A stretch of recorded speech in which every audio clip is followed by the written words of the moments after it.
नमस्कार दोस्तों, ओम नमः शिवाय। स्वागत है आप सभी का इस नए वीडियो में। ओम नमः शिवाय, जय श्री शिवाय, नमस्तुभ्यम, हर हर महादेव। प्रदोष हो या फिर मासिक शिवरात्रि हो, आप सभी को यह छोटा सा उपाय करना चाहिए जो कि दीपक और गुड़ वाला आप सभी को यह उपाय करना है, जिससे कि आपके जीवन में बुद्धि, विद्या, विनय, विवेक की प्राप्ति करता है, ज्ञानवान बनाता है। व्यापार में चल रही समस्याओं को या कोई नया व्यापार प्रारंभ करना चाह रहे हैं तो उसमें आपकी सहायता करता है। साथ ही साथ ऐसे व्यक्ति जिनकी शादी से जुड़ी या विवाह से जुड़ी कोई समस्याएं, अड़चन है, दाम्पत्य जीवन में कोई दुख या कष्ट चल रहा है तो उससे भी जुड़ी संबंधित मनोकामनाओं की इच्छा पूर्ति के लिए आप यह उपाय कर सकते हैं। कौन सी तिथियों पर करेंगे, कौन से दिनों पर करेंगे, तो प्रदोष का दिन हो उन दिनों पे करें या फिर मासिक शिवरात्रि पड़ती है तो आप उसमें करें। छोटा सा उपाय करना है, कैसे करेंगे और किस प्रकार करेंगे, पूज्य गुरुदेव की कृपा से बहुत ही सरल और सहज रूप से हम सभी जानने का प्रयास करेंगे। तो चलिए जानते हैं और समझते हैं। लेकिन प्लीज़ उससे पहले वीडियो को लाइक कर दीजिएगा और अभी तक चैनल को सब्सक्राइब नहीं कराए तो प्लीज़ चैनल को सब्सक्राइब कर दीजिएगा। देखिए हमें क्या करना है, हमें एक दियाली तैयार करनी है, यानी कि एक दीपक तैयार करेंगे, गोल बाती का दीपक तैयार करेंगे। विशेष रूप से ध्यान रखिएगा कि हमारा जो दीपक है वह गोल बाती का रहेगा। 1 से 2 छोटे-छोटे गुड़ के टुकड़े लेने हैं। 7 या फिर कहा जाए तो 9 शमी पत्र लेने हैं। तो आप हो सके तो 9 शमी पत्र लीजिएगा, नहीं तो आप 7 भी ले सकते हैं। और एक तांबे का लोटा ले लीजिएगा, यानी कि एक जल का पात्र ले लीजिएगा। यह गुड़ गुड़ जो है आपको इसी जल के पात्र में मिला देना है। दीपक आपने तैयार कर लिया है। दीपक में आप चाहें तो घी का भी प्रयोग कर सकते हैं या फिर तेल का भी प्रयोग कर सकते हैं। तेल यानी कि सरसों के तेल का भी प्रयोग कर सकते हैं। मिट्टी का भी दीपक ले सकते हैं और आटे का भी दीपक आप मढ़ करके तैयार कर सकते हैं। इतनी सारी चीज़ें ले ली हैं। अब इसको लेकर के आप पहुँचेंगे कहाँ, भगवान शिव जी के मंदिर। शिव जी के मंदिर पहुँचेंगे तो किस समय पे, सुबह या शाम, तो आपको शाम के समय पे जाना है, प्रदोष काल के समय पे। प्रदोष की तिथि हो या फिर चाहे मासिक शिवरात्रि हो, दोनों एक साथ पड़ती हैं तो बहुत ही अच्छी बात है। बहुत ही ज़्यादा लाभदायक और शुभ दिन है, बहुत ही दुर्लभ दिन होता है। तो विशेष रूप से ऐसा दुर्लभ समय अपने हाथ से ना जाने दें। उस दिन तो विशेष रूप से इस उपाय को अवश्य रूप से करें। क्या करेंगे, मंदिर पहुँचते ही आपने यह गुड़ जो है मंगलेश्वर महादेव जी का नाम लेते हुए आपको इसी जल के पात्र में मिला देना है।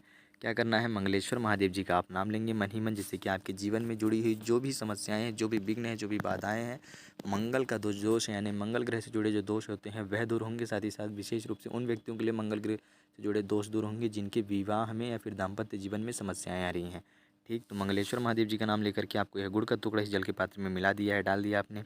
इसके बाद क्या करेंगे कि आपने डाल देने के बाद सबसे पहले आपको क्या करना है कि 1 लोटा शुद्ध जल भगवान शिव जी की शिवलिंग पर समर्पित कर देंगे। साधारण रूप से मंगलेश्वर महादेव जी का ही नाम लेकर के समर्पित कर दिया। इससे आपके मंगल दोष दूर होंगे और आपकी इच्छाएं, मनोकामनाएं मंगल ग्रह से जुड़ी हुई परिपूर्ण होंगी, यानी कि जो धन से जुड़ी हुई जो मनोकामनाएं हैं वह परिपूर्ण होंगी। साथ ही साथ शिक्षा से जुड़ी जो मनोकामनाएं हैं, बुद्धि से जुड़ी जो मनोकामनाएं हैं वह दूर होंगी।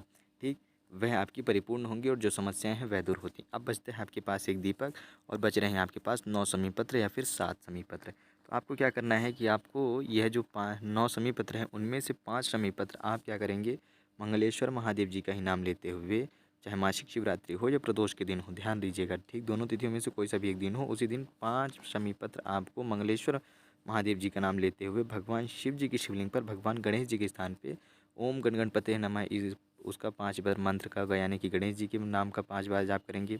मंगलेश्वर महादेव जी के नाम का 5 बार जाप करेंगे। टोटल 10 बार आपने मंत्रों का जप कर लिया और यह 5 शमी पत्र आपको वहाँ पर रख देनी है। गणेश जी का नाम लेते हैं तो बुद्धि, विद्या, विनय, विवेक की बढ़ोतरी होती है। ठीक, साथ ही साथ आपके जीवन में क्या होता है, जो दोष हैं मंगल कार्य से जुड़े हुए, यानी कि मंगल ग्रह से जुड़े हुए, वह सारे के सारे आपके दूर होते हैं। ठीक, आपका जो दुर्भाग्य है वह दूर होता है और सौभाग्य में परिवर्तित होता है। उसके बाद आपको क्या करना है कि जो बचे हुए आपके पास, देखिए जिनके पास 7 है तो वह क्या करेंगे, 1 शमी पत्र शिव जी की शिवलिंग के ऊपर समर्पित करेंगे।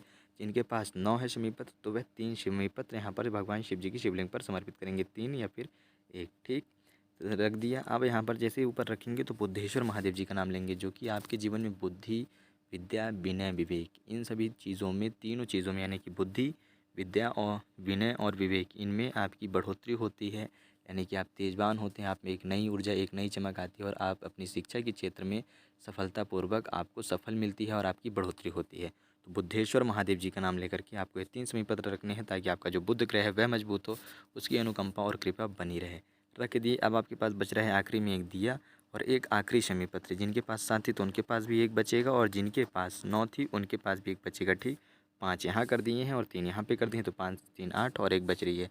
तो ये एक शमी पत्र और यह एक दीपक आपको लेकर के बाहर आना है। भगवान शिव जी की शिवलिंग की तरफ आप देखेंगे, जो गर्भगृह होता है शिव मंदिर में, तो अंदर प्रवेश करते टाइम जो आपके सीधे हाथ का कोना रहेगा चौखट का, वहाँ पर आपको दीपक रख देनी है और उसी दीपक के अंदर आपको यह एक शमी पत्र डाल देना है जो आखिरी था, और मयूर ध्वज जी का आप नाम लेंगे। अपनी अंतिम इच्छा मनोकामना कहते हैं, यानी कि जिस भी कार्यों से संबंधित अभी तक आपने जल समर्पित करा शमी पत्र रखे, उन सभी कार्यों को पुनः से दोहराते हुए आप अपनी इच्छा मनोकामना कहते हुए 11 बार मयूर ध्वज जी का नाम लेंगे। ओम मयूर ध्वज नमः, ओम मयूर ध्वज नमः। इस प्रकार से नाम लेते हुए आपको शमी पत्र छोड़ना है। भगवान शिव जी को चौखट के बाहर खड़े होकर के प्रणाम करेंगे और आप चुपचाप अपने साधारण रूप से अपने घर आ जाएंगे। केवल इतनी ही क्रिया करनी है।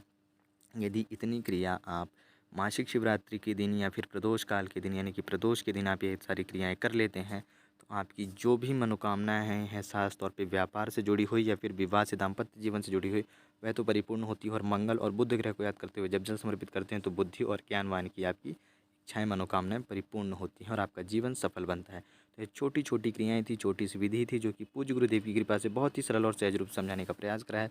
उम्मीद करता हूँ आप सभी समझ गए होंगे। जय श्री शिवाय, नमस्तुभ्यम, हर हर महादेव, ओम नमः शिवाय।